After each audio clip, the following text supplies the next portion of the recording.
My name's Toby Adams. I'm the director of the Edible Academy. We're standing here in what was for the last 30 years, the Ruth Rahel Family Garden. It's actually my first time back since we moved all of our belongings and property out back in November of 2016. I'm here with Chad Brown. And Chad's our senior project manager with our capital projects office. Chad, can you tell us a little bit about all of the things that have happened since we left? Since you've left, yes. Since last November, what used to be here, this is totally different. So what you're kind of seeing now is after the past 6 months, so to speak, the site work portion of it, where all the new utilities are going in, all the electric, the plumbing, the water, the sanitary systems, and they started to put in the foundation. What you're looking at are foundation walls before the actual walls of the building start to go up. Looking way down to be the South Pavilion. To my left's going to be the edible, and we're right next to the greenhouse. So it's really exciting to see all of this actually happening after planning this and working with our architecture firm, Cooper Robertson and Partners, to design it. We're going to take a look to a few of the particular locations and tell you a bit more about what's happening. Having a greenhouse will be new for us. This actually is one of the key elements in the Edible Academy plan that will allow us to offer programs in the winter, and so extend our seasonal programming to a year-round format. So, I'm looking off in the distance in the northeast corner, and what's left behind there is a doorway, and this is where the kids are going to come, into the greenhouse and ready to start the seeds that will become plants that will end up out in the outdoor collections later on in the season. So, we're kind of already looking forward to programming that will be happening a year from now.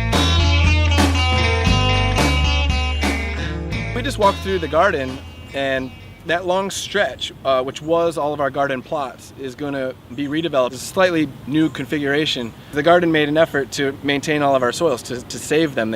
So that big blue tarp that covered the amount of soil is all the soil that we've worked for so many years to develop, and we will distribute into the garden beds once they're all in place. The south-facing roof of the South Pavilion is going to have solar panels on it. We were here once before, actually, and watched them pour the concrete for this. But what I don't know is, what's the programming for the South Pavilion? One of the most exciting parts of the design is in our former site we had 2 picnic shelters, a large one and a small one, and that's great for seasonal programming. So in addition to adding a classroom building with 2 classrooms for our winter programming, we were able to maintain 2 pavilions. One will be a pavilion located off the south end of the classroom building, and the other one we actually located here at the south end of the campus. Under the cover of the pavilion, where we have shade and protection from rain, particularly thunderstorms, we'll have picnic tables where our garden lessons will take place, and we share a whole host of lessons about garden-related topics, some of which include preparing recipes from the plants that we harvest. As Chad mentioned, this pavilion will include an array of solar panels, and that power will help to offset our needs for electricity. And so we're really excited not only to have that renewable resource, but we're also excited because we're going to use that as a new lesson topic. We're going to teach the kids about sustainable building practices, and so the photovoltaic panels will be just one of those, and we'll tell you about more of those another time. So it's been fantastic for me to be back in the family garden for the first time since we moved out. I've been peeking through the construction wall, and most of the activity has been below ground, but it seems that that activity, running all the conduit for the various utilities and pouring the foundations and floors for the buildings, is coming to a close. So what can we expect in the upcoming months? Yeah, you're right, actually. All the structures have been in, all the underground utilities.